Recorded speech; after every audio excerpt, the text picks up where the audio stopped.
시청자 여러분 안녕하십니까? 오늘의 프레스룸 큐시트로 먼저 살펴보겠습니다. 윤석열 예비후보가 검찰총장 재직 시 받았던 정직 2개월을 유지하라는 법원의 판결. 여권의 공세 속에 대선 전국에 어떤 영향이 있을지 관심을 모읍니다. 잠시 후 전합니다. 캠프 해단식에서 울분을 토한 이낙연 전 대표. 이재명 후보는 이런 이 전 대표를 어떻게 껴안을까요? 알아보겠습니다. 사실상 마지막이 될 거리두기 조정안, 지금과 어떻게 달라지는지 정리해보겠습니다. 이외에도 구속영장이 기각된 화천대유 대주주 김만배 씨, 논란이 확산하는 쇼트트랙 심석희 선수 얘기 등 이어가겠습니다.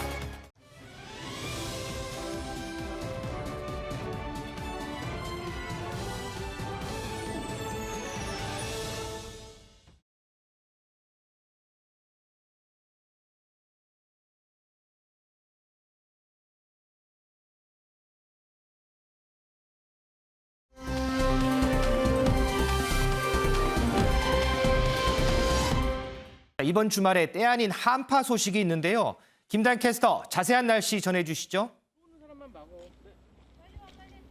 네, 어제와 달리 오늘은 전국의 하늘빛이 흐린 가운데 비 소식이 들어 있습니다. 서울은 오전까지 약한 비가 내리다 그친 상태지만 강원과 충청 이남 지역은 내일 오후까지 이어지겠습니다. 오늘 전국 대부분 지역의 낮 기온이 비가 내리면서 어제보다 낮겠고요. 서울의 한낮 기온이 22도 선에 머물며 종일 서늘하겠습니다. 현재 강원 지역을 중심으로 산발적인 빗방울이 떨어지고 있는데요. 앞으로 충청과 남부지방으로 점차 확대되겠습니다. 강원과 충청 이남은 내일 오전까지, 영남 동부와 제주는 내일 오후까지 이어지겠습니다. 예상 강수량은 동해안에 최고 40mm, 그 밖의 지역은 최고 20mm의 비가 내리겠습니다. 비가 그친 뒤 주말 오후부터 기온이 급격하게 떨어지겠고요. 휴일 서울의 아침 기온은 1도까지 내려가겠습니다. 중부 내륙과 남부 산지를 중심으로는 서리가 내리고 얼음이 어는 곳도 있겠습니다. 기온 변화가 큰 만큼 건강관리에 각별히 유의하셔야겠습니다. 오늘 한낮 기온 서울 22도, 대전과 청주 20도, 부산은 25도가 예상됩니다. 다음 주 화요일에는 또 한 차례 전국 대부분 지역에 비가 내리겠고요. 강원 영동 지역은 수요일 오전까지 이어지겠습니다. 지금까지 남산골 한옥마을에서 날씨 전해드렸습니다.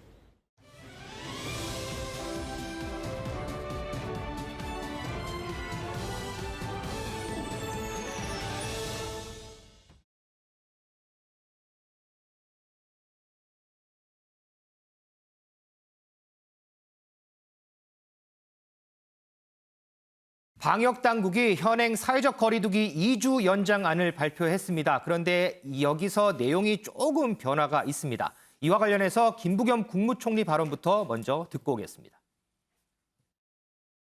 이번 거리두기 조정 방안은 남은 10월에 2주간에 적용될 것입니다.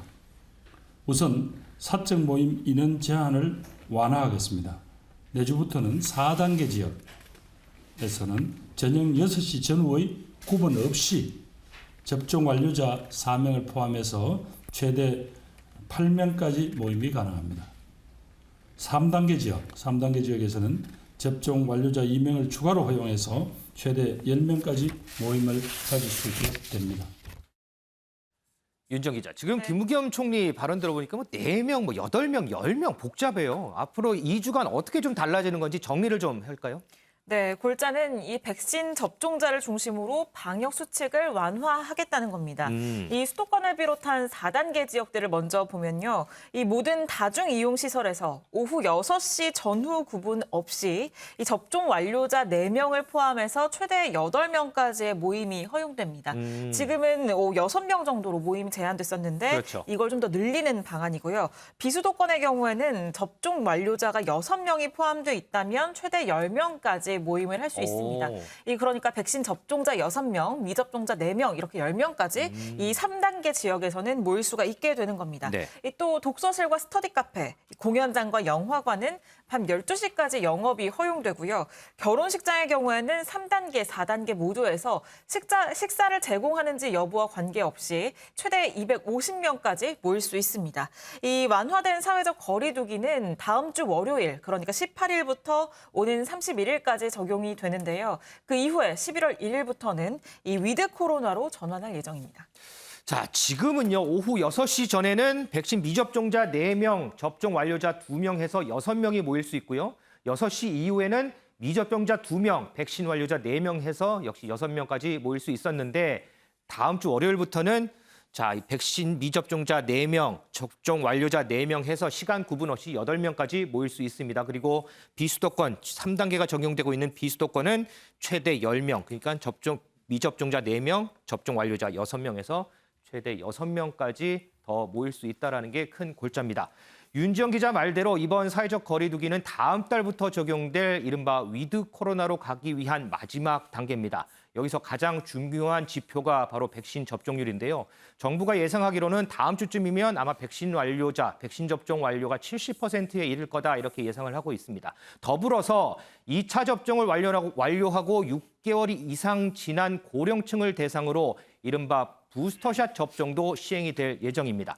윤정 기자, 네. 먼저 문재인 대통령이 먼저 부스터샷을 접종받았어요? 네, 그렇습니다. 문재인 대통령 내외가 바로 오늘 이 부스터샷 접종에 나섰습니다. 이달 말에 해외 순방 일정이 있는데 이 순방 일정을 앞두고 추가 접종을 진행을 한 겁니다. 네. 이 오늘 부스터샷을 접종한 건 또 이 60대 이상 고령 인구에 대해서 이 부스터샷 접종을 예고한 상황에서 좀 접종률을 올리기 위한 그러한 시도로도 풀이가 되고 있는데요. 네. 문재인 대통령 내외 저희도 이 3월, 4월에 전해드렸다시피 3, 4월에 아스트라제네카 백신을 1, 2차 접종을 마쳤고요. 그랬죠. 이 부스터샷으로는 화이자 백신을 접종을 했는데 이 아스트라제네카 백신을 접종한 이후 168일 만에 이 다시 부스터샷 접종에 나선 겁니다.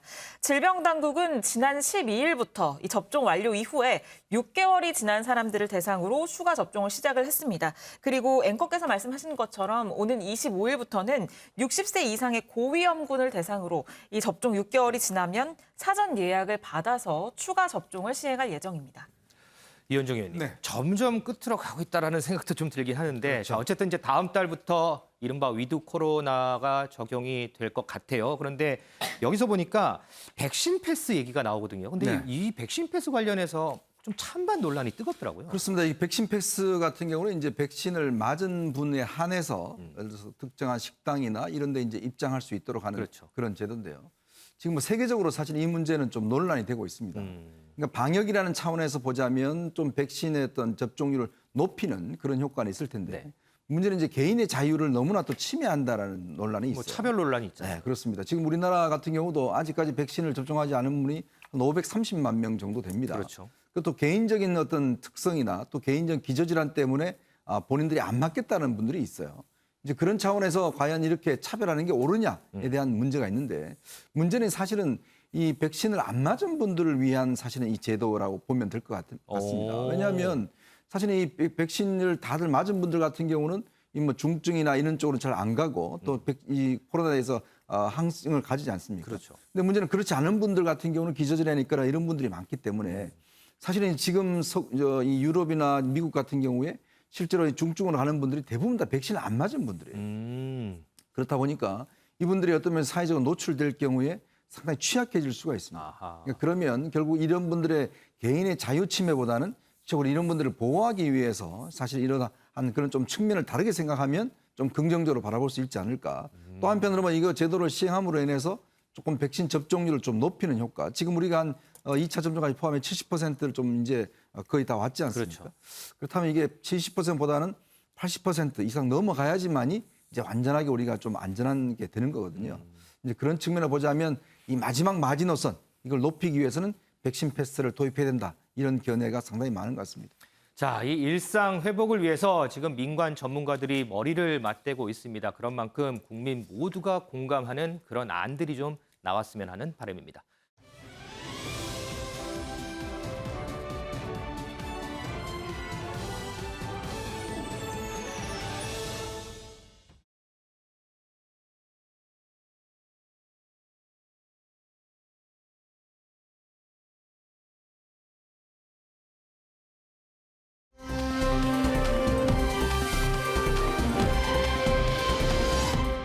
일본 언론이 주목한 윤석열 대 조국. 이동석 기자, 윤석열 후보하고 조국 전 장관하고 일본 언론이 무슨 일로 주목을 할까요? 네, 바로 나와바리 그리고 오야봉 같은 일본어를 사용했기 때문인데요. 네, 예. 네, 공인이 이런 단어를 사용하면 어떻게 되는지 바로 일본 언론에 나게 되는 것을 목격하실 수 있습니다. 윤석열 예비후보와 조국 전 장관이 이 단어들을 써서 현재 논란이 되고 있다. 이렇게 일본 언론은 전했는데요. 윤석열 예비후보는 나와바리를 사용했고요. 조국 전 장관은 오야봉을 언급했습니다. 이에 대해서 일본 언론이 이렇게 반응을 보였는데요. 전직 검찰총장과 전 법무부 장관이 일본어를 사용하며 공방을 벌이고 있다. 이 배경을 상세히 설명하는 보도를 내놨습니다.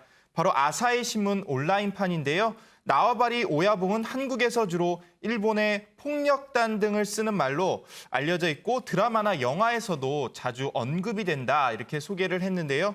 결국 일본어를 한국인들이 쓰고 있다면서 대놓고 이렇게 자랑을 하는 것 같습니다. 이 신문은 일제 감정기 잔재이기 때문에 사용하지 말아야 한다는 주장이 한국에서 계속 나오고 있다고 보도했지만 결국 정치인들이 뱉은 말 한마디에 일본 신문에서까지 관심을 받게 된 아주 안타까운 소식입니다. 아이고 참. 윤석열 후보는 나와바리라는 표현을 썼고 조국 전 장관은 오야붕이라는 표현을 썼고 그러면 윤석열 후보가 어떤 맥락에서 이 나와바리라는 표현을 썼는지 저희가 영상 준비했는데 한번 보고 오겠습니다. 지금 민주당이 이 호남 지역을 수십 년간 여기가 자기 나와바리인 것처럼 자기 지역인 것처럼 일본말 써서 죄송합니다만은 해왔는데 뭐 해준 게 없지 않습니까? 그러니까 그 대안으로서 좀 다른 생각을 가진 사람들을 한번 우리가 지지해 보자라고 하는 여러분들의 그 안타까운 심정을 국민의힘이 자기들이 잘나서 지지하는 것이 아니라 더욱 강한 책임감을 가지고 국민의힘도 변화하고 제가 국민의힘의 변화에 여러분과 함께 앞장서겠습니다. 자, 이런 윤석열 후보의 발언에 대해서 조국 전 장관이 이렇게 SNS에 썼습니다. 나와바리라는 일본어를 사용한 윤석열 후보, 오야붕 마인드의 소유자다 이렇게 쓰면서 나와바리, 오야붕 이 부분이 좀 부각이 되는 것 같습니다. 그런데요, 이번뿐만 아니고요. 국회에서도 과거에 종종 이 일본어가 나와서 비판을 받곤 했는데 저희가 과거 영상 잠깐 준비했는데 한번 보고 오겠습니다. 해도 너무하는 거 아니에요? 그 어디서 해먹든 뭐입니까 도대체? 강남 집까지 저렇게 올라가. 이야기라는 게 아니 지금 왜 자꾸만 깽판 놓으시는 거예요? 질의하는데. 아니 그 분하게 질의하세요. 자꾸는 열심히. 편하게 하는데 계속 중간에서 지금 갱생해 놓으신 거 아닙니까? 오늘은 위원장님께 제가 간곡하게 부탁 말씀드리는데 만약에 이렇게 그 동료 의원들이 질의에 대해서 평가하고 그다음에 야지 놓고 이런 의원은 퇴출시켜 주시기 바랍니다. 참 우리가 평소에 뭐 흔히 많이 쓰는 막 그런 일본어가 많이 튀어나오는 것 같습니다. 은영미 의원님, 네. 저희 아이가 초등학교 1학년이거든요. 학교에서 선생님이 바르고 고운 우리말 많이 써야 된다 이런 말 많이 듣는다고 해요. 네. 그런데 지금 보니까 초등학교 1학년만 이 말을 들어야 하는 건 아닌 것 같아요. 그렇죠. 정치인 중에서도 이은재 의원은 그냥 너무 거침없이 그냥 자연스럽게 너무 나와가지고 한때 이제 구설에 오른 적도 있었는데 윤석열 후보 같은 경우는 나와바리 했다가 바로 이제 수정을 했더라고요. 죄송합니다라고 해서 그나마 다행이었던 것 같은데 네. 이 나와바리라는 게 조폭 용어잖아요. 구역을 따진다라는 그렇죠. 의미인데 이게 이제 조폭을 다루는 검찰에서도 그러다 보니까 좀 사용을 하게 되는 것 같고 근데 이 나와바리를 조폭이나 뭐 검찰 이런 데서만 쓰는 게 아니고 언론에서도 사실 씁니다. 많이 언론에 쓰죠. 사실 좀 부끄러운 얘기인데 일본 잔재들이 많이 남아 있어요. 경찰 기자 같은 경우에는 나와바리도 쓸 뿐만 아니라 사스마와리 해가지고 경찰 출입 기자를 또 그렇죠. 그렇게 얘기도 하고 단독이나 특종을 하면 또 돕고다이겠다 이렇게도 많이 썼었어요. 지금은 좀 많이 사라지긴 했을 겁니다만 여전히 아마 쓰는 사람들도 있고 하는데 아마 이번 기회에 좀 이런 것들 좀 고쳐야 되지 않을까 싶고 심지어 우리말 같아서 쓰는 용어들도 꽤 있어요. 인꼬 부부 이게 일본 잔재라는 거 아셨나요? 인꼬 부부가요? 네. 인꼬가 일본말이라고 합니다. 그래서 우리나라 말로 하면 원앙 부부가 맞다고 아하. 합니다. 원앙을 일본어로 인꼬라고 하기도 하고 또 이제 우리가 망년회라고 과거에 많이 썼는데 이것도 일본어라서 요즘에 송년회로 많이 고쳐서 부르죠. 그렇죠, 그래서 송년회로 앞으로 계속 불러야 될 것 같고요. 그래서 이런 일본 잔재들 비단 이제 부끄러운 역사와 관련된 거기 때문에 일본 잔재 청산해야 된다 이런 목소리 많은데 비단 일본뿐만 아니라 외래어도 지금 우리 생활 곳곳에 지금 파고들고 있거든요. 그렇죠. 그래서 요즘에 우리말 쓰자 해가지고 우리말로 바꿔 부르는 그러니까 바꿔 옮기는 그런 노력들이 많이 진행되고 있는데요. 뭐 BTS에 이어서 뭐 미나리, 그다음에 기생충, 요즘에 뭐 오징어 게임 같이 한류 콘텐츠들이 전 세계를 휩쓸고 있고 또 열광을 하잖아요. 네. 우리 것이 굉장히 또 좋은 것이기 때문에 세계도 주목하고 있고 우리 것을 소중하게 여기려는 노력, 말부터 아마 먼저 실천을 해야 할 것 같습니다. 지난주가 바로 한글날이었죠.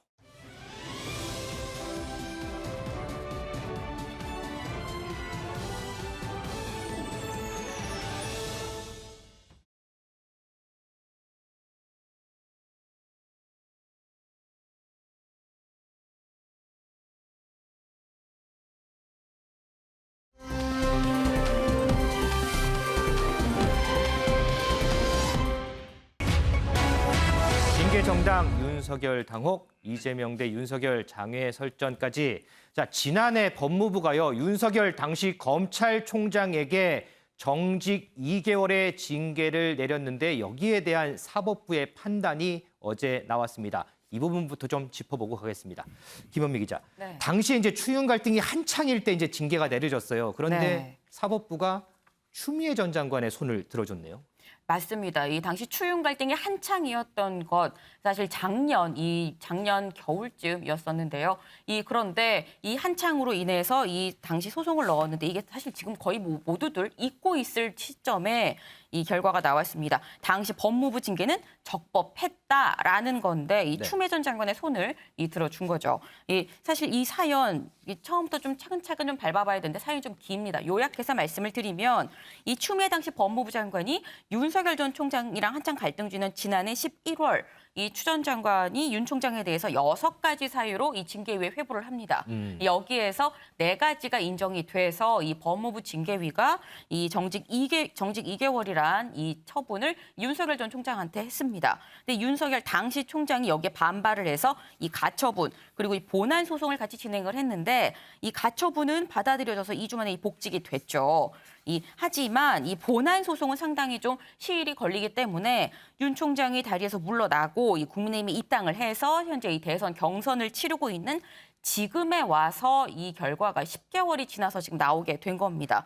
이게 언뜻 생각을 하면 아니 이미 뭐 총장직에서 다 물러났는데 정직 2개월이 이게 맞고 안 맞고 나오는 게 무슨 의미야? 라고 생각하실 수 있습니다만 의미가 있습니다. 네. 이 법무부의 징계위가 인정한 이 4개 사유 중에 3개가 맞다라고 이 얘기를 한 건데요.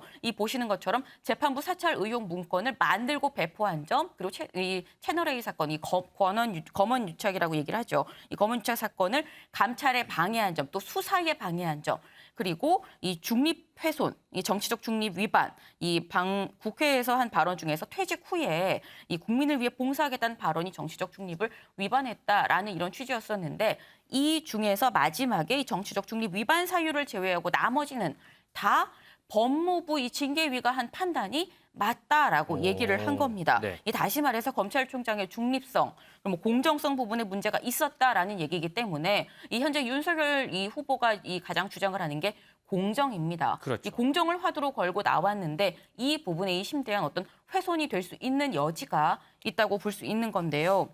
심지어 재판부는 인정된 사유를 보면 정직 2개월은 가볍다라고까지 설명을 했습니다. 윤정 기자, 이렇기 때문에 당연히 윤석열 후보 입장에서는 반발을 하겠죠? 네, 그렇습니다. 윤석열 후보 측은 이번 판결이 정치적인 판단이었다라고 주장을 하고 있습니다. 이 변호인의 이야기 그리고 이 캠프 대변인 이야기 이어서 들어보시죠. 법무부의 처분 당시와 아주 결정적으로 차이가 있는 새로운 증거가 제출되거나 한 건 사실 없습니다. 항소를 해서 다퉈야 되지 않을까? 누가 사건을 정치적인 목적을 갖고 이용을 하던 어찌 되었던 간에 사건은 사건 있는 그대로 그 법률과 증거에 따라 판단받아져야 마땅하다고 생각합니다. 정확한 판단, 검토가 이루어진다면 오늘 판단은 얼마든지 변경될 수 있다라고 믿고 지금 나타나고 있는 판결 자체가 일단은 총장직의 사퇴이기 때문에 재판 결과가 사실 아무런 실효적 영향을 미치지는 않는 내용임에도 불구하고 네. 이 판결의 내용들이 다분히 정치적인 모습들이 많다. 윤석열 후보에게 매우 불리한 재판 결과가 나타나면서 오히려 대장동으로 인한 시선들을 이 재판 결과로 물타기하는 것 아니냐. 네, 윤석열 후보 측의 변호인은 이 법무부의 감찰 그리고 이 징계 절차가 위법하다는 점이 이 법무부 민간감찰위원회에서 이미 확인이 됐는데 그런데 재판부가 법무부의 주장을 모두 받아들이고 있기 때문에 이게 어떤 정치적 편향성에 근거한 판결 아니었겠나라는 주장을 내놓고 있는 상황입니다. 네. 그래서 황당한 판단이라고 얘기를까지 하면서 즉각 항소하겠다라는 입장을 밝혔고요. 이 캠프 역시 현재 이 대장동 사태로 인해서 사법부의 신뢰가 떨어지고 있는 상황에서 이 윤석열 후보의 판결로 대장동 사태를 물타기 하려는 것 아니냐라는 의구심을 제기하고 있습니다. 자, 그럼 반대로 이동석 기자, 추미애 전 장관 혹시 입장이 있을까요? 네, 추미애 전 법무부 장관 진실을 외면하지 않는 재판부의 판결을 환영한다. 윤석열 후보는 지금이라도 국민께 석고대죄하고 후보직을 사퇴해야 한다고 주장을 했는데요. 네. 특히 정계 은퇴를 선언하고 수사에 성실히 응하는 것이 마땅하다면서 윤석열 예비 후보의 책임 있는 자세를 촉구하기도 했습니다. 추 전 장관은 물타기, 정치적 판결이 절대 아님을 강조하기도 했는데요. 민주당에선 윤석열 검찰 권력 사유화가 드러났다 이렇게 맹비난을 쏟아냈고요. 그리고 심재철 남부지검장은 법원이 진실을 인정해줘서 감사하다 이런 뜻을 밝혔는데요. 심재철 지검장의 목소리 한번 들어보시죠. 오늘 그 행정법원의 판결 선고 때문에 약간 좀 잠을 설치셨을 것 같은데요. 어떠신가요?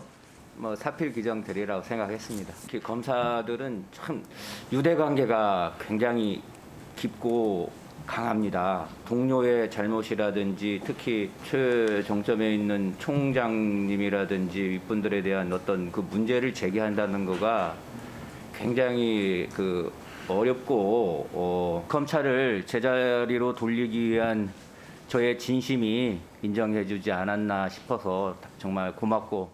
제가 징계 청구를 한 것은 작년이지 않습니까? 네. 그리고 이 징계 청구 사회에 들어간 일들이 다 작년과 그 전부터 일어났던 일들이에요. 금년에 여름에 대장동 사건이 금년 7월부터 의혹으로 제기됐는데 그걸 미리 알고 제가 덮기 위해서 그랬다 하는 건 어불성설이에요, 우선.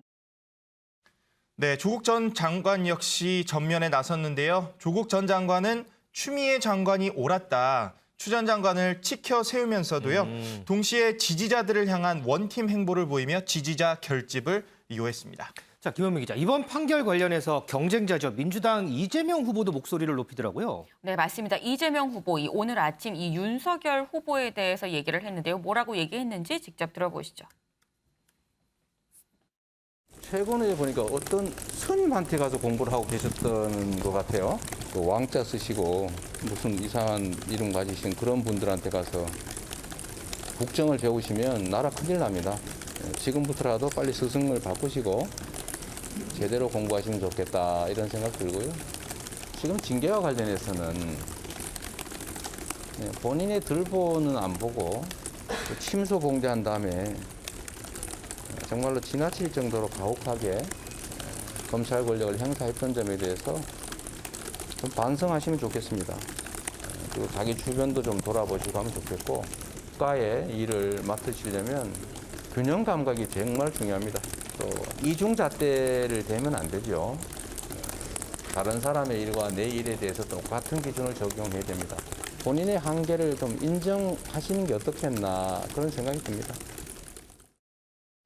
네, 이재명 지사, 이 손에 왕자를 쓰고 이상한 분들한테서 국정을 배우면 큰일 난다라고 얘기를 하면서 이 본인의 들보는 못 보고 침소봉대해서 지나칠 정도로 이 가혹하게 행사 이 검찰권 그리고 이 이중잣대에 대해서 반성해라라고 강하게 이 비판을 했는데요.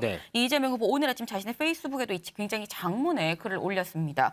이 제목이 윤석열 후보는 국민한테 사죄하고 후보 사퇴는 물론 정치활동 중단을 선언해야 된다라는 거였는데 이 윤 후보가 총장 때 사익을 위해서 검찰권을 남용하고 의무를 위반한 게 다 확인이 된 거 아니냐 때문에 국민을 속인 데 대한 책임을 져야 하고 이 정치적인 책임을 져야 하는 만큼 즉시 국민한테 사죄하고 정치활동 중단을 선언해라라는 글을 올렸는데요. 이 지사가 이 글을 올린 거랑 비슷한 시각에 한 4분의 차이를 두고 윤석열 후보도 또 이재명 지사에 대한 이 글을 올렸습니다. 이재명 면죄부 수사 좌시하지 않겠다라는 이런 내용이었었는데 이번 대장동 사건이랑 관련해 이 김만배 씨의 구속영장이 기각이 됐죠. 그러다 보니까 내가 검사 26년간 했지만 이런 수사 방식은 처음이다. 검찰 이대로 가면 이재명 캠프 서초동지 불안 말까지 듣게 생겼다라고 이 비판을 했습니다. 이 더불어서 어제 국정감사에 출석한 이정수 서울중앙지검장 이 녹취록에 나오는 그분은 정치인 그분이 아니다라고 이 확인하는 발언을 하는 게 이게 가능한 거냐라고 얘기를 하면서 이건 이재명 대변인이나 할 수 있는 말이다라고 굉장히 이 격앙된 느낌을 그대로 담아서 굉장히 장문의 글을 올렸습니다. 여야 주자들 각각의 사항으로 정면으로 부딪히는 양상 같습니다. 이현정 의원님. 네. 윤석열 후보가 항상 강조하는 게 공정과 헌법 정신이에요. 그런데 이번 판결을 보면 자, 여기에 어떻게 보면 배치가 될 수 있는 판결로도 볼 수 있거든요. 자, 앞으로 대선 레이스 하는 과정에서 상당히 부담이 있지 않을까 싶기도 합니다. 뭐 어쨌거나 검찰의 수사나 법원의 판단, 결정이 정치화되는 것은 정말 이거 안 좋은 현상이죠. 결과에 따라서 어떤 서로 공수가 뒤바뀌는 이런 형태가 벌어지고 있는데요. 근데 이제 이번 판결 같은 경우는 이제 같은 법원에서 좀 정반대의 지금 결정을 내놨지 않습니까? 이미 지난번 가처분 낼 때도 같은 형사 12부에서 했는데 그 이후에 이제 이 재판부가 바뀌었습니다. 이 판사들이 다 인사이동이 있었어요. 새로운 재판부가 와서 이제 본안 심사를 하는데 정반대의 이제 결과를 내린 거거든요. 당시에는 그 이 징계위 구성도 7명에서 3명으로 찬성을 한 것은 이건 위법적이다라고 했는데 이번에는 문제 없다라고 했고 당시에 이 사안에 대해서도 그 문제가 없다라고 했는데 이번에는 정치 참여 이외의 나머지 사안에 대해서는 이거는 징계가 정당하다는 판결을 내렸지 않습니까? 어쨌거나 법원의 판결이기 때문에 저는 윤 총장 측도 이걸 존중해야 된다고 봅니다. 근데 이제 아마 항소를 했기 때문에 왜냐하면 이게 지금 처음 판결이 아니라 가처분과 1심 판결 또 이제 항소를 했기 때문에 이제 항소심에서도 이걸 어떻게 판단할지 이게 사실은 같은 사안을 두고 법원이 서로 전혀 반대의 지금 이 판결을 내기도 국민들도 좀 헷갈립니다. 이거 과연 그러면 이게 징계할 사안인지 아닌지에 대해서 상당히 이제 판결이 바뀌기 때문에 아마 항소심과 뭐 나중에는 대법원 판결까지도 가봐야 되지 않을까 싶습니다. 근데 지금 사실은 이게 윤 총장이 이제 대선 행보를 했기 때문에 실질적으로 아마 판결에 영향을 주자면 한 2개월 정도 월급을 반환해야 되는 뭐 그 정도 효과밖에는 사실상 어떤 뭐 차이가 별로 없습니다. 왜냐하면 정직 2개월이기 때문에 2개월만큼의 어떤 그 정직 기간 중에 월급을 일단 반환해야 되는 이제 그런 효과가 있는데 이게 이제 물론 이제 계속 논란이 되겠죠 앞으로. 또 이 윤석열 후보 측에서는 이제 항소심에서 다툰다고 이야기를 할 것이고 어쨌거나 이 법원의 판결은 일단 존중하는 게 중요하고요. 이제 그런 측면에서 본인들이 또 여기에 문제가 있다면 또 항소를 하면 되는데 너무 이거를 또 정치적 쟁점으로 가져와 버리면 이게 또한 정치화가 너무 되어버리는 거거든요. 이제 그런 문제는 좀 지양을 해야 되지 않을까 싶습니다. 어쨌든 뭐 항소 입장을 밝혔으니까요. 앞으로 이뤄질 항소심도 좀 지켜보도록 하겠습니다. 그런데 윤석열 후보가 직면한 또 하나의 논란이 있습니다. 바로 어제 저희가 잠시 전해드렸던 이 국민의힘 당 해체와 관련한 공방인데요. 윤지영 기자. 어제도 우리가 잠시 전해줬지만 그 이후도 후보들 간의 공방이 상당히 뜨겁더라고요. 네, 그렇습니다. 후보들 간에 어떤 공방이 벌어지고 있는지 저희가 영상으로 준비해봤습니다. 민주당하고 손잡고 거기에 프레임으로 저를 공격하지 않나. 정말 이런 정신머리부터 바꾸지 않으면 우리 당은 없어지는 게 낫습니다. 등 뒤에서 공격하듯이 그런 식으로 하는 것 자체가 저는 굉장히 비겁한 일이라고 생각합니다. 그리고 그 말의 내용도 너무나 충격적이고 경험도 없고 애정도 없는 사람이 왜 이 당에 들어와가지고 그러는지 이해가 안 됩니다. 세상에 당에 들어온 지 3개월밖에 안 된 사람이 어떻게 그런 오만방자한 말을 해. 뭐 위장당원이 많다. 온갖 소리 다 할 때도 내 말을 안 했어요. 그냥 철이 없어 그러려니 했는데 이거는 오만방자하기 이럴 데가 없지. 내일 내 1대1 토론할 때 그냥 안 둘 거야. 아이고. 네. 윤석열 후보는 이 해당 발언에 대해서 당의 문을 닫자는 게 아니다. 더 정신 차리고 투쟁성을 강화하자는 취지였다라고 해명을 했습니다. 하지만 이러한 해명에도 불구하고 이 국민의힘 내에서는 비판적인 시선이 여전한 상황인데요. 특히 윤 후보가 이 지지자들 앞에서 좀 흥분해서 어떤 감정적인 말을 내뱉는 것이 지금 지속적으로 문제가 되고 있는데 그 부분에 대한 우려가 가장 크게 나오고 있습니다. 은영미 의원님. 근데 일각에서는 지금 윤석열 후보가 최근에 이렇게 거칠게 하는 이 언사들이 다 전략이다 뭐 이런 평가도 있어요. 네. 자, 만약에 이게 전략이라면 뭘 염두에 둔 전략일까요?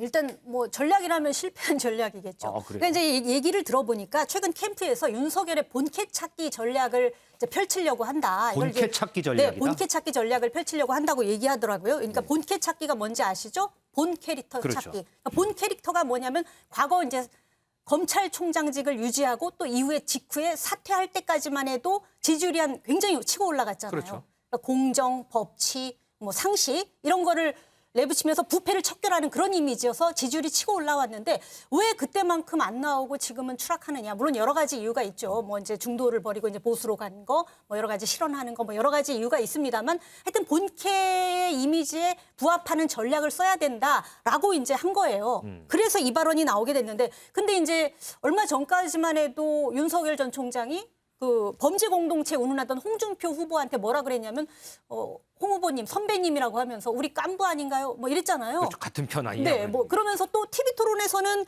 또 홍준표 후보가 약간 뭐 이게 조롱성으로 뭐 이제 그 천공 스님 얘기하면서 제주 그 TV 토론 때 네네네. 제주 제2공항 얘기를 질문하면서 천공 스승을 거론했는데 그때도 그냥 반박 안 하고 뭐 모르겠습니다 하고 허 웃고 그냥 넘어갔어요. 그래서 이번에 전략이 바뀌어서 대법 모드로 갔나 보다라고 저는 생각했는데 불과 하루 이틀 돼가지고 또 뭐 당해체 발언 나오고 정신머리 발언이 나왔어요. 이게 뭐야? 왜 갑자기 전략이 또 바뀌었나 했는데 이 전략이 바뀐 게 원래 본캐 찾기 전략을 하던 중에 말이 헛나온 거예요. 그러니까 본캐 찾기라는 게 뭐냐면은 부패 척결, 그다음에 과거 구태 당의 보수, 구태 척결하면서 부패를 척결하자 이런 이미지, 과거의 이미지를 되살리려고 하던 중에 너무 나간 거죠. 그러다 보니까 정신머리가 뭐 나느니 이러려면 당을 해체해야 된다는 이렇게 얘기가 나온 거예요. 근데 애초에 이제 이 발언을 하던 맥락을 보면 말이 좀 헛나왔지 사실 뭐라고 얘기했냐면 고발사주 의혹과 관련해서 이거는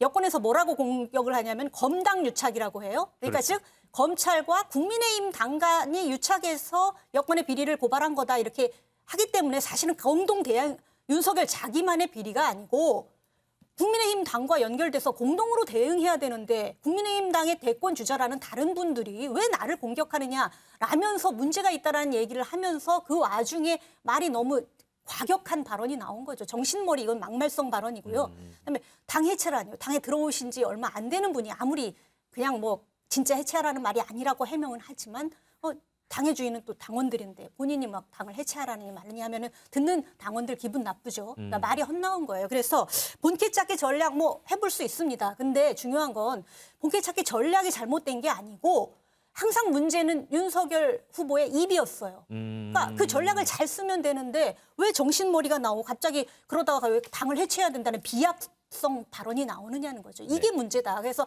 빨리 정치인의 어법, 여의도 어법을 배우는 게 중요한데 익히는 게 중요한데 이게 사실 맘대로 되는 건 아니잖아요. 그렇죠. 어쩔 수 없는데 그러더라도 빨리 이걸 몸에 익혀야 된다. 저는 이런 조언을 하고 싶습니다. 오늘 저녁에요. 이 국민의힘 주자들 간의 1대1 처음으로 1대1 맞대결 토론이 펼쳐집니다. 오늘 대진 중에 홍준표, 윤석열 후보 맞대결이 펼쳐지고 있는데 앞서 홍 후보 발언 들으셨죠? 그냥 안 둘 거야. 이런 얘기를 했는데 자 과연 오늘 어떤 승부가 펼쳐질지도 기대가 됩니다.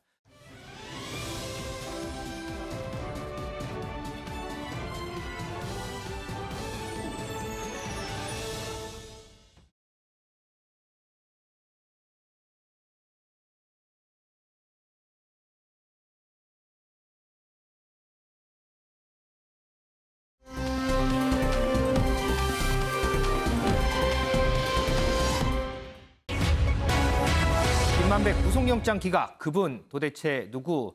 어제 구속영장 실질 심사를 받았던 화천대유 대주주 김만배 씨. 자, 지금 키워드에서 보신 것처럼 구속영장이 기각이 됐습니다. 어제 기각 후에 귀가하는 김 씨의 모습 저희가 영상으로 준비했습니다. 김만배! 너 악마야! 김만배! 넌 악마야! 나 진짜! 김만배! 도망가지 마! 도망가지 마! 한마디만 말씀해 주세요. 김만배! 도망가지 마, 이 자식아! 야, 김만배! 도망가지 마! 오늘 영상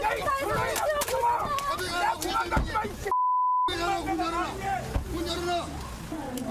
어차피 들어옵니다. 마음대로 어차피 들어옵니다. 네, 상당히 좀 혼란스러운 모습이었는데 김은미 기자. 네. 김만배 씨 구속영장 기각 사유는 뭐예요? 네, 일단 법원이 밝힌 사유는 이렇습니다. 피의자의 방어권을 보장할 필요성이 큰 반면에 이 피의자에 대한 구속의 필요성이 충분히 소명됐다고 보기 어렵다라는 건데요. 사실 말이 좀 어렵습니다. 이거 좀 풀어서 설명을 해드리면 피의자인 김만배 씨의 방어권이 충분히 보장이 돼야 할 사안인 건데 네. 이 방어권을 침해하면서까지 검찰이 꼭 이 사람을 구속해야 되는 이 필요성을 재판부가 납득할 수가 없다. 라는 얘기인 겁니다. 다시 말해서 이 검찰이 더 조사해서 더 증거를 보완해서 이 공소장을 제출했었어야 되는 건데 좀 더 성급하게 구속영장을 청구한 거 아니냐라는 비판이 지금 나오고 있는데 네. 그게 바로 이 법원의 이 기각 사유에서 나오고 있는 건데요. 이 실제로 검찰이 김만배 씨를 딱 한 번 소환 조사를 하고 이 소환 조사한 지 만 하루, 이 24시간이 채 되기 전에 이 구속영장을 청구를 했습니다. 그랬죠. 이 때문에 당시에도 좀 성급하게 청구하는 거 아니냐라는 얘기가 있었었는데 네. 이 조사 당시에도 김만배 씨를 소환 조사할 당시에도 가장 핵심인 이 해당 녹취를 김만배 씨 쪽에서 듣겠다라고 했음에도 불구하고 다음 조사 때 들려주겠다라고 얘기를 하면서 끝까지 들려주지 않았다라고 이 김만배 씨 측에서 얘기를 하고 있거든요. 네네. 그래서 정작 이 검찰이 영장 실질 심사를 받을 때 근데 이 녹취를 직접 틀려고 했었다고 합니다. 법원에서요? 네. 근데 이 녹취를 검찰이 틀려고 하니까 이 김만배 씨 측에선 당연히 아니 우린 이걸 들어본 적도 없고 심지어 이게 증거로 채택이 될 수 있는 건지도 다퉈볼 여지가 있지 않느냐라고 굉장히 강하게 반박을 했는데요. 결국 그래서 녹취 파일은 법정에서 틀지 못하게 됐습니다. 그러니까 이런 부분들 때문에 검찰이 너무 성급하게 준비가 다 되지 않은 상태에서 이 구속영장을 청구한 게 아니냐라는 비판이 나오고 있습니다. 자, 이 부분 짧게 논평을 한번 좀 듣고 가겠습니다. 이현정 의원님. 네. 김만배 씨에 대한 구속영장 정말 검찰이 전격적으로 청구를 한 거예요. 그런데 기각이 됐어요. 그렇다면 앞으로 검찰의 수사 방향, 어쨌든 이렇게 짜놓은 방향이 있을 텐데 이게 다 그렇죠. 이제 어그러지는 거 아니겠습니까? 그러니까 이게 저는 왜 이렇게 빨리 영장을 신청을 했는가 굉장히 의아했습니다. 왜냐하면 대통령 지시가 있고 난 다음에 신속하고 철저히 조사하라는 지시가 있고 난 다음에 뭐 얼마 안 돼서 바로 영장을 3시간 반 만에 줬거든요. 청구를 했죠. 그렇죠. 근데 문제는 뭐냐면 그동안 검찰이 강조한 게 인권 수사였습니다. 이게 뭐냐면 피의자의 어떤 방어권을 충분히 보장해 줘야 되거든요. 네. 근데 제일 중요한 건 뭐냐면 지금 이 김만배 씨 혐의 중에 보면 횡령, 배임, 그다음에 뇌물이 있지 않습니까? 네. 근데 그중에 700억이 문제가 있는데 700억 같은 경우는 지금 그 녹취록에 있는 내용이었거든요. 그렇다면 당연히 조사해서 이 녹취록을 피의자한테 보여줬어야죠. 들려줬어야죠. 그래서 그거에 대해서 이게 무슨 맥락으로 이야기를 한 것인지 그거에 대한 방어권을 행사하도록 해줘야 되는데 문제는 그것도 안 했죠. 두 번째는 이 계좌 추적을 안 했습니다. 그 돈이 어디로 흘러갔는지 아예 계좌 추적을 하지 않았고 그렇죠. 세 번째는 곽상도 의원 같은 경우에 이 50억 원을 뇌물로 했는데 문제는 곽상도 의원에 대한 조사를 하지도 안 않았어요. 했죠. 그렇죠. 그리고 배임 혐의 같은 경우도 이게 뭉뚱그려져서 액수 자체가 왜냐하면 이 700억 뇌물 같은 경우는 아마 건국 이래 처음일 겁니다. 그렇죠. 이렇게 네. 많은 규모의 돈은. 근데 그거를 한 차례 그것도 조사하고 난 다음에 영장을 바로 쳤고 그다음에 제대로 된 압수수색이나 지금 김만배 씨 휴대전화도 압수수색 안 했어요. 자 그러면 검찰이 왜 이렇게 서둘렀을까? 보통 이 변호인 이야기 들어보면 다음 조사 날짜를 협의하는 과정에서 갑자기 영장을 쳤다는 거 아니겠습니까? 그래서 이거는 제가 볼 때도 그때 이거는 이 영장이 안 나올 가능성이 굉장히 높다라고 제가 그 평을 했었는데 그 이유는 뭐냐면 이 중에서 제일 확신한 거는 뭐냐면 돈 한 4, 5억 정도를 유동규 씨한테 준 거. 근데 그것도 또 내용이 틀렸어요. 원래는 4억 원을 이 수표하고 1억 원은 현금으로 줬다고 그랬는데 검찰이 내용을 바꿨습니다. 나중에 이 4억 원 이 수표가 남욱 씨 사무실에서 발견이 돼서 5억을 그냥 현금으로 줬다라고 이렇게 또 바꿔버렸어요. 그러니까 그것마저 흔들려 버린 겁니다. 이제 그러니까 이 판사 입장에서 보면 아니 이런 상황에서 당연히 이 실질 심사를 하는데 거기서 녹취록을 들려주려고 하니 판사도 제지를 해버렸거든요. 이거 지금 증거로 분명치 않는데 이걸 들려주느냐. 그러니까 검찰이 지금 어떤 면에서 보면 좀 계속 청와대 압박이나 수사를 빨리 해야 된다는 것 때문에 제대로 수사를 하지도 않고 지금 너무 성급하게 영장을 했기 때문에 저는 사필 규정이라고 봅니다. 어쨌든 검찰이 김만배 씨에 대한 구속영장 재청구 여부를 검토하겠다 공식 입장을 밝혔는데 향후 이뤄질 과정도 좀 살펴봐야 될 것 같고요. 그리고요, 앞서 김은미 기자가 설명을 했듯이 검찰이 법원에서 이 정영학 회계사의 녹취 파일을 녹취를 틀려다가 제지를 당했다라는 얘기가 있죠. 그런데 이 녹취록 안에 들어있다는 이 그분과 관련한 공방이 계속해서 커지고 있습니다. 윤지영 기자, 네. 어제 서울중앙지검 국정감사가 있었는데 여기서도 공방이 뜨거웠어요. 네, 그렇습니다. 이 녹취 파일 안에 김만배 씨가 천화동인 1호의 배당금 절반은 그분 것이다라고 얘기를 했다는 내용이 담겨 있는 것으로 전해지면서 그분이 누구인가에 야당은 총공세를 벌이고 있습니다. 네. 야당은 그분이 이재명 지사라고 주장을 하고 있는 상황인데요. 바로 어제 중앙지검 국감에서도 이 그분이 녹취록에 실제로 등장을 하는 것인지, 그렇다면 그게 누구인지에 대한 집중 질의가 쏟아졌습니다. 이 모습 영상으로 확인해 보시죠. 이재명 지사가 지금 수사 대상에 포함돼 있습니까? 지금 피고발돼 있습니다. 예. 수사 대상이죠. 수사 대상이면 수사 범죄는 다 들어가 예, 있습니다. 그러면 예, 더 자세한 부분은 저희가 말씀 못 드리겠지만은 물론 녹취록에도 그분이란 표현이 또 한 군데 있긴 있습니다.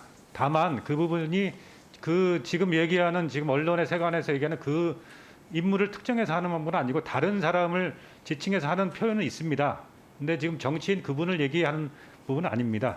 정영학 녹취록 속에서 그분 정치인 아니라고 말씀하셨는데 단언할 수 있습니까? 수사라는 건 항상 가능성이 열려 있는 부분입니다. 그러니까 가능성을 네. 열어놔야 되는데 네. 그분이 정치인 아니다 이렇게 단언하실 수 있습니까? 아니 저희가 단언하실 수 단언한다는 취지는 아닙니다, 결코. 네, 지금 관련 영상을 보셨는데요. 이 앞서서 국민의힘 전주혜 의원이 그분에 대해서 집중 질의를 했더니 이 이정수 중앙지검장은 그분이라는 표현이 한 군데 있는데 이 정치인 그분을 얘기하는 건 아니다. 언론인에서 얘기하는 그분을 얘기하는 건 아니다라고 답을 하면서 이 쉽게 말해서 이재명 지사를 지칭한 건 아니라는 점을 확인하는 듯이 이야기를 했습니다. 그런데 이 조수진 의원의 질의가 1호부터 7시간쯤 뒤에 있었는데요. 이때에는 이 조수진 의원이 그분이 정치인이 아니라고 단언할 수 있냐라고 재차 물었더니 단언한다는 취지는 아니라면서 수사 결과가 나중에 어떻게 될지 아무도 단언할 수 없는 취지라고 설명을 했습니다. 이 이정수 중앙지검장의 이런 발언을 두고 여당에서는 중앙지검장이 녹취록 속의 그분이 이재명 지사가 아니라는 걸 확인시켜준 거다. 야당의 공세가 잘못됐다라는 지적을 내놓고 있는 상황이고 네. 또 야당은 이 발언을 두고 중앙지검장이 오락가락하게 얘기를 하면서 오히려 의혹을 키우고 있다. 이렇게 공세 수위를 높이고 있습니다. 은 의원님, 이 부분이요. 짧게요. 자, 정치인 그분은 아니다. 그러니까 이재명 후보는 아니다. 이런 얘기를 했다가 단언 취지가 결코 아니다. 이건 단언할 수 없는 거다. 이런 얘기를 했어요. 이건 무슨 의미인 거예요? 저도 어저께 그 국감에서 그 발언 듣고 이게 무슨 말인지 하고 막 여러 가지를 막 찾아볼 정도로 도대체 어떤 의미인가를 막 한동안 해석을 하느라 힘들었어요. 네. 근데 나중에 조수진 의원이 정치인 그분, 즉 이재명 지사가 아니다라는 얘기인데 그러다 조수진 의원이 거듭 물었죠. 단언할 수 있습니까? 단언할 수 있습니까? 물어보니까 단언할 수는 없고. 그러면 그러니까요. 왜 그런 얘기를 합니까? 굉장히 부적절한 발언이에요. 수사 중이라서 거기에 대해서는 얘기할 수 없다라고 얘기를 하든가 현재까지는 그분을 이재명 후보, 예를 들면 정치인이라고 특정할 수는 없습니다 정도로 그렇게 얘기를 했어야 되는데 아닙니다라고 정치인이 아닙니다. 이재명 한마디로 후보가 아니라고 얘기한 거잖아요. 그것도 그렇죠. 거듭 물어보니까 그때서야 단언할 수 없다. 이거는 굉장히 부적절한 발언이라고 생각을 하고요. 만약에 첫 번째 발언에서 정치인 그분은 정치인이 아니다 이렇게 얘기했을 때 그 정도로 얘기할 수 있으려면요 근거가 있어야 돼요. 즉 이재명 후보가 아니라는 근거가 그 녹취록 속에 어디에 있는지 모르겠는데 그럼 수사가 됐어야 되는데. 그렇죠.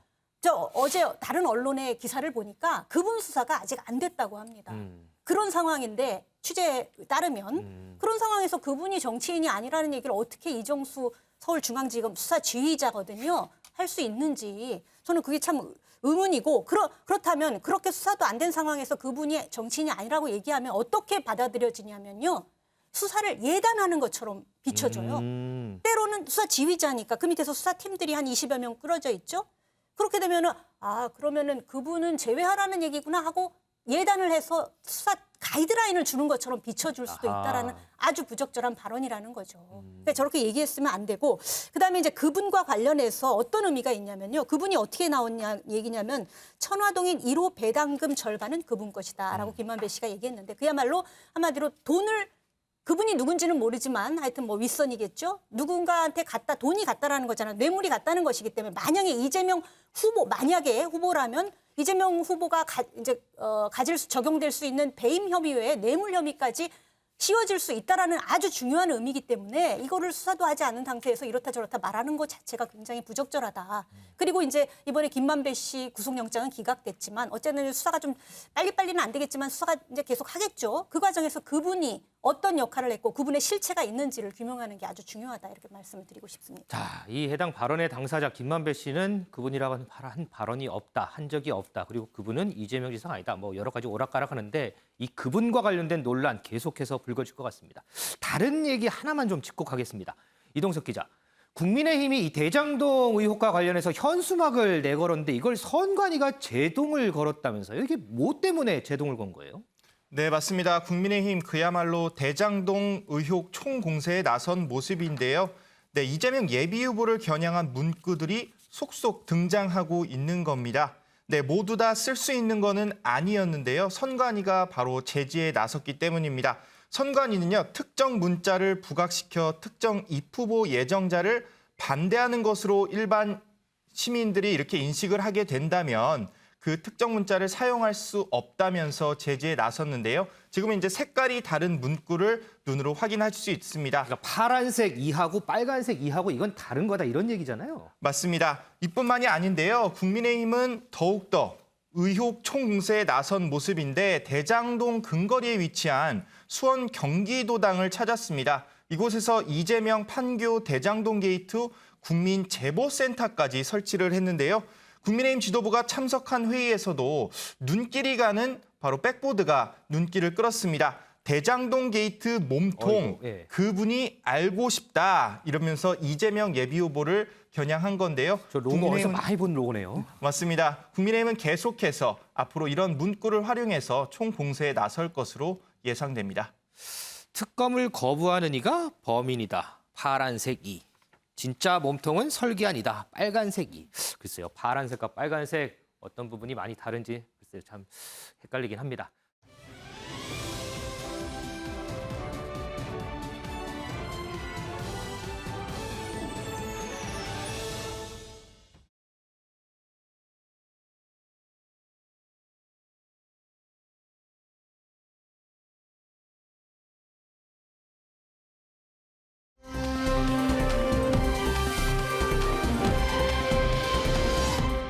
어제 이 경선 승복 선언을 한 이낙연 전 대표 캠프 해단식에 직접 참석을 했습니다. 여기 참석해서 어떤 메시지를 내놓을지 상당히 좀 관심이 많았는데 이낙연 전 대표 목소리 듣고 오겠습니다.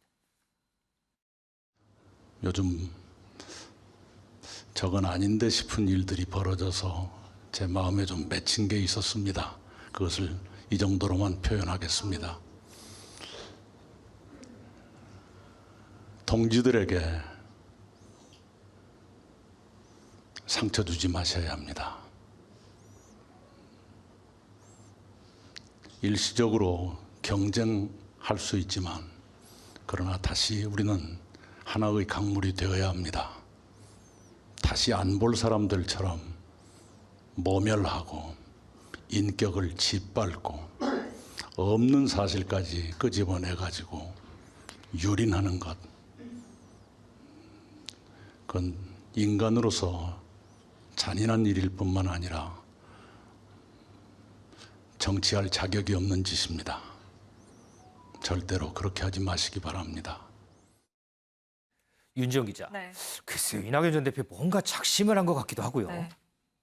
심지어는 이 정치할 자격이 없는 짓이다라는 굉장히 강도 높은 발언까지 내놨는데요. 이 작심 발언의 대상, 아무래도 민주당 송영길 대표로 풀이가 됩니다. 이 최근 송 대표가 이 이낙연 전 대표의 지지자들을 향해서 일배라는 발언까지 했기 때문에 이 부분을 집중해서 얘기를 한 것으로 보이는데요. 이 해단식이 끝난 이후에 취재진이 이 전 대표를 향해서 원팀에 대한 구상을 묻기도 했는데 이 전 대표 오늘은 드릴 말씀이 없다라면서 말을 아끼고 떠났습니다. 다만 이 작심 발언의 대상이 누구였는지 바로 어제 이 해단식이 있었던 어제 이낙연 캠프 공보단장이 SNS에 올린 글을 보면 좀 더 뚜렷해집니다. 이게 송 대표를 겨냥한 것이다라고 읽히는데 뭐라고 올렸냐면 어제 SNS에서 송영길 대표가 이재명 후보가 이낙연 전 대표와 통화했고 적극 예우를 권유했다라는 얘기를 했다는 기사를 공유를 했습니다. 그러면서 송 대표를 콕 집어서 인생 선배로서 하는 얘기인데 언행과 처신을 똑바로 하라면서요. 이제 와서 누굴 어르고 뺨치나 병주고 약주나 제 역할과 소임을 다하지 않은 대가를 반드시 치르게 될 것이다 라고 상당히 강도 높은 발언을 내놨습니다. 또 오늘은 이재명 캠프의 공동선대위원장인 우원식 의원까지 겨냥을 하고 나섰는데요. 우 의원이 배제와 낙인의 언어로는 단합을 못한다라고 얘기를 했던 이 기사를 공유를 하면서 마음에도 없는 소리로 뒷북치지 말라면서 이재명 쪽 사람들 마음이 불안하고 급해진 모양이다. 원팀을 운운하는데 송영길, 현근택, 황교익 이런 자들을 앞세워놓고 그게 가능할까라고 얘기를 했습니다. 일배 발언을 하는 송영길 대표뿐 아니라 이재명 캠프의 현근택 대변인 또 경기관광공사 사장으로 내정됐다가 사퇴했던 황교안 씨까지 겨냥을 한 건데 앞서서 현근택 대변인이 이낙연 캠프는 국민의힘과 한배를 타려는 것이냐라고 지적을 하기도 했고 또 황교익 씨는 바로 어제 이낙연 후보 지지층을 극렬 문파다라고 지칭을 하면서 극렬 문파가 원팀으로 들어오게 된다면 나는 반대다라고 얘기를 했는데 바로 이 모든 발언들을 아울러서 비판한 것으로 보입니다. 자, 그럼 이동석 기자, 이런 불만에 어쨌든 단초를 제공했다고 볼 수 있는 게 이제 송영길 대표의 발언인데 혹시 송 대표 입장이 좀 있을까요? 네, 송영길 대표 주저하지 않고 진화에 나섰습니다. 송 대표는 이낙연 전 대표에게 전화를 드려서 많은 위로를 드리고 서운한 감정도 얘기를 잘 들었다 이렇게 전했는데요. 그러면서 일부 극단적 형태를 지적하는 과정에서 부적절한 비유와 표현이 있었다며 상처받은 분들께 사과한다 이런 말을 전했습니다. 송영길 대표의 발언 저희가 준비해봤는데요. 함께 들어보시죠. 또 지지자분들의 상처와 상실감에 대해서도 위로의 말씀을 건네고 싶습니다. 이와 관련해서 제가 일부 극단적인 행태를 지적하는 과정에서 부적절한 비유와 표현이 있었습니다. 심려를 끼쳐드린 점, 또 상처를 받으신 분들에게 깊은 사과의 말씀을 드립니다. 함께 상처를 내지 않고 하나가 될 수 있는 민주당이 될 수 있도록 저부터도 솔선수범해서 더욱 노력하도록 하겠습니다. 네, 이낙연 전 대표의 일부 지지자들을 향해서 일배라고 직역한 것에 대한 공개적인 사과에 나선 건데요. 송영길 대표가 긴급 진화에 나서면서 현재 일배 발언 논란은 일단 일단락되는 모습을 보이고 있습니다. 자, 이런 가운데 이재명 후보는 후보 선출 이후 처음으로 민주당 의원총회에 참석을 했습니다. 김은미 기자, 분위기 좀 어땠어요? 네, 분위기 상당히 좋았습니다. 네, 지금 보시게 되면 이재명 지사가 이 의총장으로 들어가는데 이 의원들이 다 일어나서 이 주먹 악수를 하면서 상당히 박수랑 같이 크게 반기는 그런 모습입니다. 이 심지어 이 이재명 지사의 어떤 구속 가능성을 거듭 얘기를 했었던 이 서른 의원, 서른 의원과 이 포옹하는 모습도 보였었는데요. 이 굉장히 이 좋은 분위기를 살려서 이재명 지사의 거듭 원팀 정신을 강조했습니다. 이 작은 차이를 넘어서 경쟁자 간의 작은 갈등을 넘어서 이걸 이 더 큰 에너지로 만들어서 승리를 향해 나아가겠다라고 이 얘기를 했는데요. 하지만 이 자리에 이낙연 전 대표는 참석하지 않았습니다. 하지만 이재명 지사, 이낙연 전 대표가 이 당무위의 결정을 수용한 그날 저녁에 이 이낙연 후보랑 이낙연 전 대표와 통화한 사실을 직접 의원들 앞에서 본인이 설명을 했는데요. 전화 통화를 했어요. 네, 안 받을 줄 알았는데 이 이낙연 전 대표가 직접 나한테 콜백을 해서 전화 통화가 됐다라고 얘기를 하면서 국정감사가 지나면 한 번 만나서 좀 앞으로 어떻게 할지 의논을 하자는 말을 해줬다라고 얘기를 전했습니다. 그래서 국정감사 이제 오는 21일에 끝나게 되는데 이달 말쯤 이제 만나서 이 앞으로 이 대선에서 어떻게 하겠다라는 얘기를 좀 논의하겠다라고 보이는데 네. 그러면서 한 얘기가 이낙연 후보의 품격, 이 품넓음에 진심으로 감동했다라고 얘기를 하면서 당의 훌륭한 원로, 중진 또 많은 정치 경험을 가진 선배로서의 가르침을 받고 함께하겠다라고 굉장히 높게 치켜 세웠습니다. 이현정 의원님, 네. 한 1분 정도 있는데 네. 자 지금 이제 어쨌든 이낙연 전 대표 끌어안기 나선 것 같아요. 자 네. 갈등 봉합, 자 이후로 좀 쉽게 좀 풀릴까요? 아니면 험로가 좀 있을까요? 뭐 어쨌거나 이재명 후보가 지금 이낙연 후보 측에 있었던 국회의원들한테 일일이 다 전화를 했던 모양이더라고요. 네. 수차례 전화를 해서 뭐 통화도 하고 했던 모양인데, 근데 제가 이제 어제 취재를 해보니까 이낙연 캠프 쪽에 있던 분들은 이재명 후보보다는 오히려 송영길 대표는 절대 용서를 못하겠다. 이런 아주 강한 지금 입장들이 있습니다. 네네. 그러면 그동안 항상 좀 이 경선 과정에서도 이재명 후보 편에 섰는데다가 더욱 지지자들을 좀 자극하는 말을 했지 않습니까? 그러니까 이 사과도 좀 진정성이 없어 보이고, 저는 아니 이 갈등을 풀려면 상당히 좀 시간이 걸릴 것 같아요. 결국은 이낙연 대표가 그 전 대표가 과연 선대위원장을 맡을 것인가, 아니면 그냥 백의종군 할 것인가, 이게 상당히 중요한 가늘길이 될 것 같습니다. 어쨌거나 검찰 수사도 지켜봐야 될 것 같고요. 이 감정이 앙금이 좀 이 서로 화합되기는 조금의 시간은 좀 필요해 보입니다. 자, 이 민주당 갈등 봉합, 뭐 이재명 후보도 그렇고요, 송영길 대표의 노력도 상당히 좀 중요해 보인다라는 생각도 듭니다.